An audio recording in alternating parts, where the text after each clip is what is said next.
Muy buenos días a todos, bienvenidos, bienvenidas. Mi nombre es Horacio Urteaga y el día de hoy vamos a continuar con nuestra serie de estudios en el libro de Éxodo. Hoy ya vamos a entrar al capítulo 8, capítulo que nos va a empezar a presentar la segunda plaga de Egipto y es más, nos va a contar la tercera y la cuarta, pero hoy ya nos vamos a enfocar en la segunda. Recordemos que en el capítulo anterior hemos visto la primera plaga, que fue el agua del río Nilo convertida en sangre. Y recordemos que cuando estamos viendo cada plaga de Egipto, tenemos que recordar que el Señor se está burlando, está dejando por los suelos a los dioses falsos de Egipto. Hemos visto cómo Dios se burló de varios dioses de Egipto al convertir el agua del Nilo en sangre y cómo eso le demostró a la nación de Egipto que el Dios de dioses, el Dios vivo y verdadero, es el Dios de Israel, el gran yo soy, Yahweh. Y esto dejó bien claro a la nación de Egipto y también a la nación de Israel, que se sentía oprimida por las cosas que estaban pasando por culpa, dirían ellos, de Moisés y Aarón al venir y a retar al faraón a que deje salir al pueblo de Israel para presentarles ofrendas al Señor en el monte Sinaí. Esta es toda la dinámica que está surgiendo. Pero ahora vamos a ver el desarrollo de la segunda plaga y vamos a ver de qué se trata y a qué Dios ataca. Así que entremos al texto como tal, haciendo esa pequeña introducción, y leamos los primeros versículos. Versículo 1 del capítulo 8. Dice lo siguiente. Entonces el Señor le dijo a Moisés, preséntate ante el faraón y dile que yo, el Señor, he dicho, deja ir a mi pueblo para que me sirva. Si no lo dejas ir, vas a ver cómo voy a castigar con ranas todos tus territorios. El río criará ranas y éstas entrarán en tu casa y en la cámara donde duermes y se treparán a tu cama y se meterán a las casas de tus siervos y en tu pueblo, en tus hornos y en tus artesas. Las ranas se treparán sobre ti y sobre tu pueblo y sobre todos tus siervos. Bueno, hacemos una pausa para explicar varias cosas. Acá hay una cosa que quiero remarcar que podemos aplicar esta mañana a nuestra vida. Primero es que Moisés ahora escucha el mandamiento de Dios de volver a ir a la presencia del faraón, encontrarse delante de él y nuevamente hablar de parte de Yahweh y decirle, así dice Yahweh, deja salir a mi pueblo para que me sirva. Lo primero que quiero remarcar de aquí es que Moisés no tiene la libertad de poder ir al faraón cuando a él se le da la gana, sino que es Dios el que le indica los tiempos y las palabras que él tiene que hablarle al faraón. Obviamente sabemos que el que habla al final de todo es Aarón, no es Moisés, pero Moisés está recibiendo las indicaciones de parte del Señor. ¿A qué quiero llegar con esto? Que el día de ayer vimos lo importante de consultarle al Señor hasta el más mínimo detalle. ¿Se acuerdan que Dios le dice a Moisés, anda en la mañana a hablar con el faraón al río Nilo, cuando él sale a pasear por el río Nilo? Y hablamos acerca de eso. Qué importante es pedirle al Señor dirección en cada detalle de nuestra vida. Pero ahora Dios le vuelve a hablar a Moisés y nos está indicando que los tiempos y las maneras y los caminos son de Él. ¿A qué me refiero? Una de las cosas que nosotros deberíamos entender es que cuando nosotros servimos al Señor, los tiempos son los de Él, no son los nuestros. Las maneras también son las de Él, no son las nuestras. Pero a veces nosotros queremos hacer las cosas en nuestro tiempo y a nuestra manera. Y no es así. Nosotros deberíamos conducirnos en las cosas de la vida, conducirnos en nuestro día a día, siempre guiados por el Señor. Es más, yo recomendaría que cuando uno tiene el deseo, o quizás cuando alguien quiere hacer algo bueno para la gloria de Dios, siempre pedirle el consejo y la consulta al Señor en oración. ¿Por qué? Porque sus tiempos son mejores que los nuestros. A veces nosotros queremos hacer algo para Él y eso es bueno en sí mismo, pero tenemos que preguntarle al Señor si es el tiempo oportuno. ¿Y cómo le puedo preguntar al Señor? Simplemente por oración. Y el Señor se va a encargar de responderte de alguna manera u otra. Nuestro Dios no es un Dios muerto, nuestro Dios es un Dios vivo, un Dios que responde oraciones y es un Dios que tiene sus tiempos bien marcados. Así que es importante recordar eso. Tenemos que someternos a los tiempos y a las maneras de Dios. Moisés no iba cuando se le daba la gana a hablar con el faraón, sino que él esperaba la indicación de Dios para hacerlo. Igual tiene que suceder con nosotros. Pero ese es en el lado de Moisés. Pero ahora en las palabras de Dios también encontramos algo bien bonito. Él dice, Yahweh dice, deja salir a mi pueblo para que me sirva. Y subrayo la palabra o la frase me sirva porque algo que se ha perdido también el día de hoy en la gente que realmente cree en el Señor y en la gente que entre comillas dice creer en Él es esa frase, para que el pueblo me sirva, para que mi pueblo me sirva. ¿Por qué estoy subrayando esto? Porque hoy en día nosotros pensamos que Dios está para servirnos a nosotros y no nosotros a Él. Hemos invertido el orden. Nosotros somos la criatura. Nosotros somos su creación. Nosotros somos sus discípulos, somos sus súbditos, somos sus siervos. Es más, podríamos utilizar hasta somos sus esclavos en un buen sentido. Por lo tanto, Él reina, Él es el Señor. Nosotros lo servimos a Él, no Él nos sirve a nosotros. Hoy en día se ha distorsionado grandemente la figura de Dios y se ve a Dios como el genio de la lámpara. O sea, Dios es un Dios al cual yo me acerco para pedirle mis deseos, que Él me los cumpla y se acabó. No me vuelvo a acercar a Él hasta que quiera unos nuevos deseos. Cuando quiera tener algo en mi vida, me voy a acercar nuevamente a frotar la lámpara mágica para que salga el genio de la lámpara y me cumpla mis deseos. Así la gente ve a Dios. Y yo creo que eso es algo que tenemos que corregir y algo que la Escritura nos ayuda a corregir. El Señor es el creador del cielo y de la tierra. Él es el Señor. Él es el Todopoderoso. Nosotros somos sus criaturas y nosotros estamos para servirlo. Él se merece nuestro servicio. Nosotros no somos el Rey. Él es el Rey. Y eso es importante entenderlo. Ese es el orden correcto. Pero hoy en día no lo vemos así. Hoy en día hay muchos cristianos y gente religiosa que ve a Dios como alguien que les cumple sus deseos nada más. Y yo me voy a acercar a Dios para pedirle algo, pero nunca para alabarlo, nunca para darle gracias, nunca para aprender de Él con la intención de obedecerlo. Simplemente para pedir. Es mi genio de la lámpara. Corrijamos eso. Nuestro Dios no es ese Dios. Podríamos decir que tenemos una caricatura del Dios verdadero. El Dios verdadero es el Señor. Y eso tenemos que tenerlo muy claro cada uno de nosotros. Así que si estamos cayendo en el error de ver a nuestro Dios como el genio de la lámpara, arrepentámonos de esa actitud. Y toma un tiempo diariamente para aprender de Él con la intención de obedecerlo, para alabarlo porque se lo merece y para, en buena cuenta, también rendirle homenaje, rendirle alabanza, rendirle culto de las maneras que tú creas conveniente, con la intención siempre de obedecerlo. Él se lo merece. Así que ese es un contexto y un concepto que tenemos que tener bien claro cada uno de nosotros. Bueno, luego de que Dios manda a Moisés a hablar con el faraón, Él le dice que dentro de las cosas que Moisés le tiene que hablar al faraón, obviamente va a ser Aarón, le tiene que decir lo siguiente. Yahweh, el Dios de Israel, está diciendo, deja salir a mi pueblo para que me sirva. Pero si no lo deja salir, ¿qué va a hacer el Señor? Va a producir ranas abundantemente sobre toda la tierra de Egipto. Egipto se va a llenar de ranas, pero hasta en los lugares menos pensados, Egipto va a estar lleno de ranas. Y acá entramos al segundo desafío de Dios con respecto a las plagas de Egipto y contra los dioses de Egipto. Acá Dios está atacando a una diosa. La diosa se llama Heket. La diosa Heket es una diosa que tenía cara de rana. Voy a ponerle en pantalla para que ustedes puedan verla, cómo era esta diosa de Egipto. Esta diosa de Egipto era la diosa de la fertilidad. Si se pueden dar cuenta en la imagen, es una mujer, pero con un rostro de rana. Era la diosa de la fertilidad. Acá tenemos otra imagen de Heket. ¿Ok? Esta es la diosa de la fertilidad, una diosa rana, y era una diosa que dentro de la historia egipcia era la esposa del dios Num, que vimos el día de ayer. Num era, por así decirlo también, no solo el cuidador del río Nilo, sino también el que formaba al hombre, el que le daba forma como un alfarero. Y Heket era la que soplaba el aliento de vida. Esa era la función de Heket. Pero Heket no solamente era la dadora de vida, una diosa de la fertilidad, sino también una diosa que protegía a Egipto de la multiplicación de las ranas. Ella protegía a los cocodrilos que comían ranas para que la nación de Egipto no se multiplicara de ranas. O sea, ella era la protectora de la nación de Egipto en ese sentido. Por lo tanto, ellos tenían una veneración grande a esta diosa rana, la diosa Heket. Y lo que Dios le está diciendo al faraón y por lo tanto a toda la nación de Egipto es, esta diosa no sirve para nada.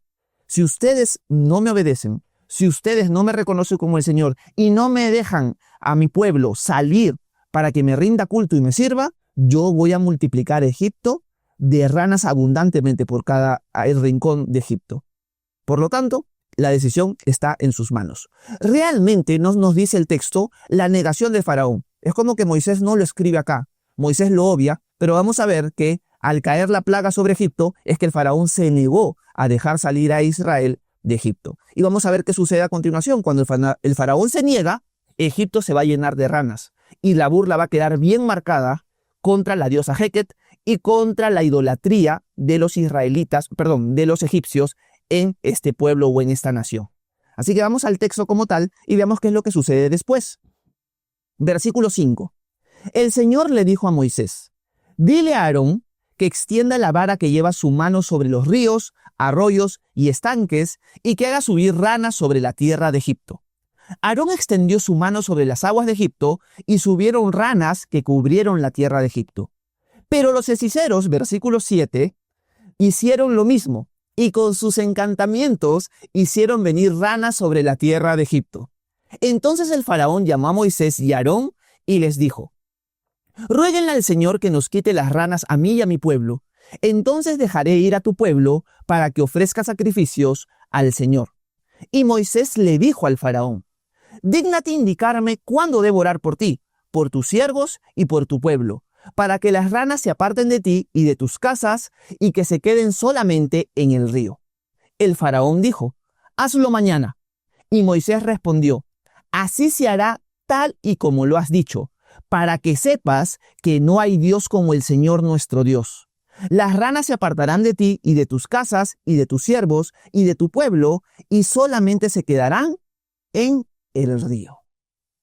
Bueno, aquí cae la plaga sobre Egipto. Egipto se llena de ranas abundantemente y una de las cosas que vemos repetidamente en la narrativa es que los hechiceros también pueden multiplicar ranas. O sea, nuevamente recordemos lo que vimos el día de ayer. Los hechiceros no revierten el juicio de Dios, no lo pueden hacer, no son todopoderosos. O sea, son insignificantes a la luz del poder de Dios. Pero lo que hacen ellos es aumentar más ranas en Egipto. O sea, ya Egipto está dañado por las ranas y los hechiceros lo único que hacen es copiar, es imitar, pero de una manera diminuta lo que Dios ha hecho sobre Egipto. Obviamente cuando el faraón ve esto dice, pues o sea, en lugar de liberarnos de las ranas, me han puesto más ranas en Egipto. Y aquí el faraón por primera vez reconoce el nombre de Yahweh. Cuando nosotros vimos el capítulo 5, él dijo: yo no sé quién es Yahweh para que deje salir a su pueblo. O sea, ¿quién es este pata? ¿Quién es este hombre? ¿Quién es este Dios? Yo soy Dios. Yo tengo un grupo de dioses en Egipto. Yo soy considerado Dios. ¿Quién es Yahweh? Pero acá ya está reconociendo y le pide a Moisés y a Aarón lo siguiente: por favor, oren por nosotros para que Yahweh quite las ranas de medio. Y Moisés le pregunta al faraón: bueno, está bien, dime cuándo quieres que lo haga. Mira, te doy ese chance todavía. Dime cuándo tú quieres que el Señor quite las ranas. Y el faraón dice: mañana. Esto es importante. ¿Por qué? Porque el faraón también está retando un poco el poder de Dios. El faraón quiere que Dios demuestre su poder quitando las ranas de un día para otro. Recordemos que la nación de Egipto como tal está repleta de ranas. El hecho de que las ranas se vayan implica un lapso de tiempo. Pero el faraón quiere que sea algo recontra milagroso, que sea para mañana. Se está retando el poder de Dios y también quizás algunos piensan que está dando chance a ver si las ranas se van solas el día de hoy para que el día de mañana pueda decir: no fue tu Dios el que lo hizo, sino fue simplemente nuestros dioses que nos protegieron. Pareciera ser que hay esas dos intenciones dentro del faraón. Y lo que va a hacer Moisés es orar para que las ranas se vayan de Egipto y que el nombre del Señor sea exaltado y que se demuestre que el que causa la fertilidad no es Heket ni ningún dios de Egipto, sino el que multiplica, el que prospera es el Señor. Y es una lección para la nación de Israel y para la nación de Egipto, como también para nosotros. El que multiplica, el que bendice, no son los dioses falsos que la gente adora, es el Señor. Como lo vimos el día de ayer, al final estamos agradecidos con personas que nos apoyan, sean nuestros jefes, sean nuestros amigos, sea el trabajo mismo que el Señor nos permite tener. Pero la gloria no es para esas personas o para el trabajo o para nuestras habilidades, es para el Señor. Dios, algo que Yahweh está mostrando en este texto. Yo soy el que tiene el control de la fertilidad, no Heket ni ninguno de sus dioses tontos que ustedes adoran. Yo soy el Dios verdadero. Por favor, arrepiéntanse y vuelvan a mí. Dios quiere la salvación de la nación de Egipto, por si acaso. Lo hemos visto en capítulos anteriores. Por eso nunca tenemos que olvidar eso. Dios, en efecto, está juzgando Egipto. Pero no porque Dios odie Egipto, sino porque Dios quiere que ellos vengan al arrepentimiento, se den cuenta que Él es el Dios verdadero y crean en Él. Y, obviamente, que la nación de Israel sea liberada para servirlo en el monte Sinaí. Ahora, una de las cosas que también tenemos que aclarar es que Moisés deja claro que al liberarlos de esta plaga y al él orar el día de mañana para que Dios elimine las ranas, el nombre de Dios va a quedar exaltado. Y Moisés deja claro eso, para que ustedes se den cuenta que el Señor, Yahweh, es el Todopoderoso, Él es el Dios verdadero. O sea, el nombre del Señor va a quedar exaltado. Y una de las cosas que no tenemos que olvidar nunca en nuestra vida es que nuestro Dios es único. O sea, no hay nadie como nuestro Dios. La gente puede adorar a Alá, puede adorar hasta Buda equivocadamente, puede adorar a los dioses de los hindúes, puede adorar un montón y miles de dioses. Pero hay una verdad importante. Del Dios que estamos hablando esta mañana, nadie se compara. Nuestro Dios es único y Él es el Todopoderoso. El hecho de que tú ahora lo puedas conocer, que tú seas adoptado como su hijo, como su hija, es un privilegio que gran parte del mundo o rechaza o no tiene ese privilegio, porque aún no ha escuchado de Él. Por lo tanto, sintámonos dichosos de tener el Dios que tenemos.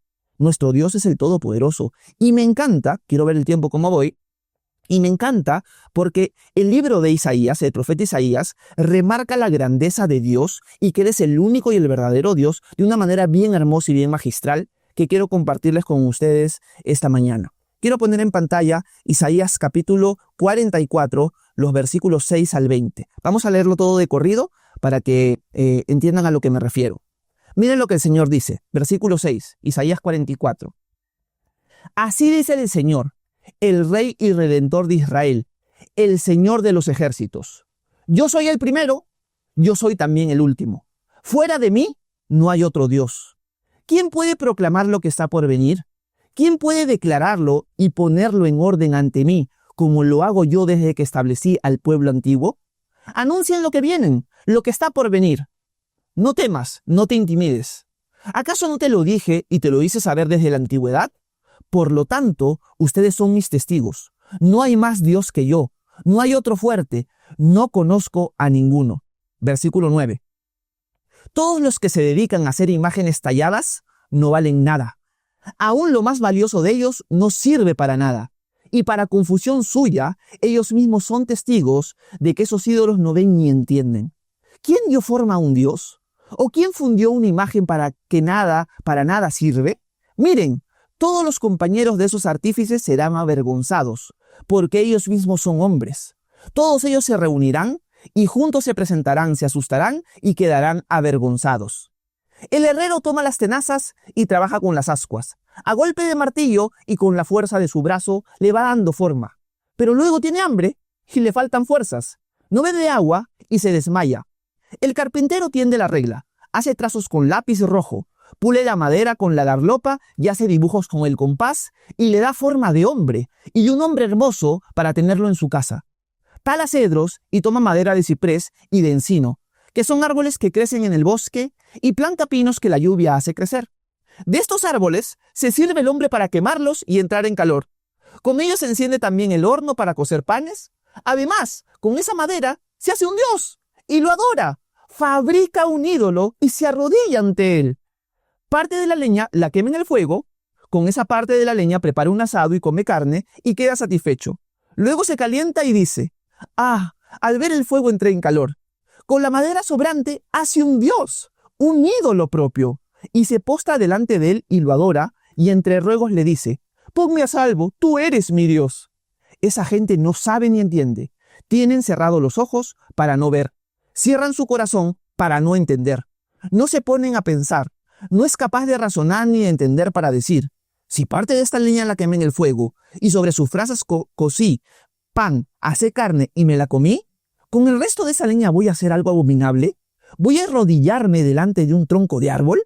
Esa gente se alimenta con cenizas. Su engaño o su engañado corazón lo lleva a extraviarse, a no poner a salvo su vida ni a decir: ¿acaso no es pura mentira lo que tengo en mi mano derecha?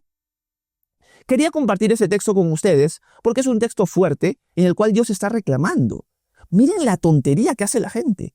La gente puede cortar un árbol, cortar una parte para calentarse y la otra tallar un dios y adorarlo. O sea, ¿no se dan cuenta de lo tonto y sonso que es su acto? En cambio, dice el Señor, el Dios de Israel, el Todopoderoso, no hay Dios como yo. No hay Dios fuera de mí. Yo soy el Todopoderoso, yo soy el Creador de los cielos y de la tierra. Por lo tanto, Heket, por lo tanto, todos los dioses de Egipto, Osiris, Num, etcétera, etcétera, no son nada a comparación mía. Son dioses falsos que no tienen poder para nada. Por lo tanto, tenemos que reconocer que nuestro Dios es el único Dios verdadero. Y esto es algo que las plagas de Egipto quieren remarcar y que voy a tratar de recordarles y recordarnos todas las mañanas que leamos cada una de las plagas. Porque este es el propósito. No solo juicio. Sí, es parte de juicio contra una nación que se ha ido tras dioses ajenos. Pero también es una señal de misericordia, de hacerles ver a los egipcios y a los israelitas quién es el Dios verdadero. Y eso no tenemos que olvidarlo. Ahora, vamos a ver que Moisés va a orar y se va a cumplir la palabra del Señor. Al día siguiente, las ranas van a desaparecer de la tierra de Egipto. Y con eso vamos a ir terminando. Listo, versículo 12. Y con esto terminamos, nos vamos hasta el 15. En cuanto Moisés y Aarón salieron de la presencia del faraón, Moisés clamó al Señor en cuanto a las ranas que había mandado sobre el faraón. Y el Señor actuó en conformidad con la palabra de Moisés, pues murieron las ranas en las casas, los cortijos y los campos. Entonces las juntaron y amontonaron, pero todo el país apestaba. Y tal y como el Señor lo había dicho, en cuanto el faraón vio que se le había dado un respiro, endureció su corazón y no les hizo caso. Bueno, sucede el milagro. Dios elimina las ranas, pero lo interesante es que Dios no las hace desaparecer como por arte de magia, sino las elimina en el sentido de que ellas mueren.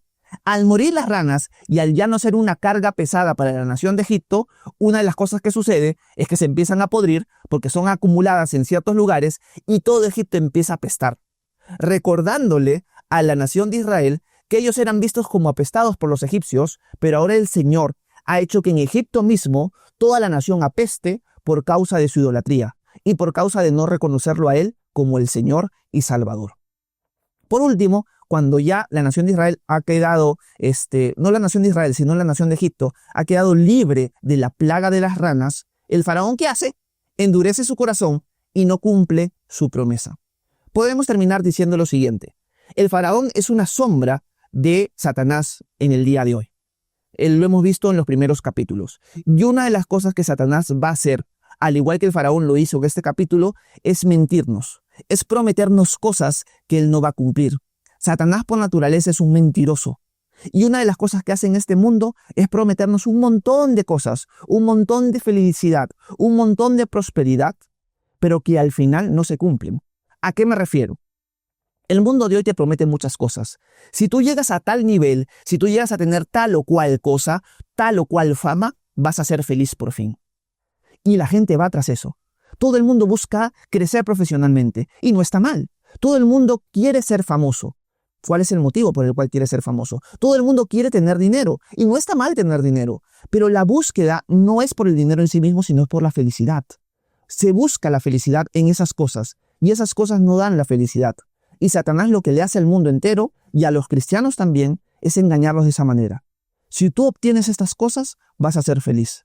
Y cuando el mundo y cuando el cristiano llega a conseguirlas de maneras que quizás no son las correctas, se da cuenta que no hay felicidad en ellas.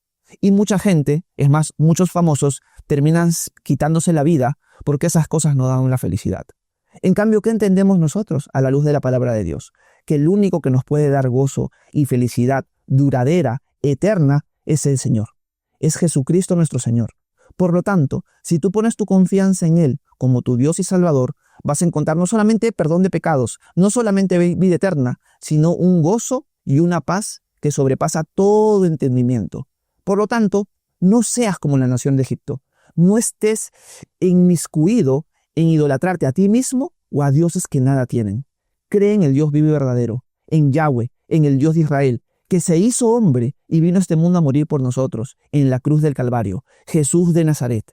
Mi ánimo es que aquellos que no hemos creído en Él, podamos poner nuestra fe en Él, en Jesús, el día de hoy. Y los que ya hemos creído, recordemos y valoremos que nuestro Dios es único y no hay nadie como Él. Así que ese es el énfasis que quería compartir con ustedes esta mañana. Espero que este tiempo devocional haya sido de edificación para ustedes, que se haya podido entender el texto que hemos leído en minutos atrás.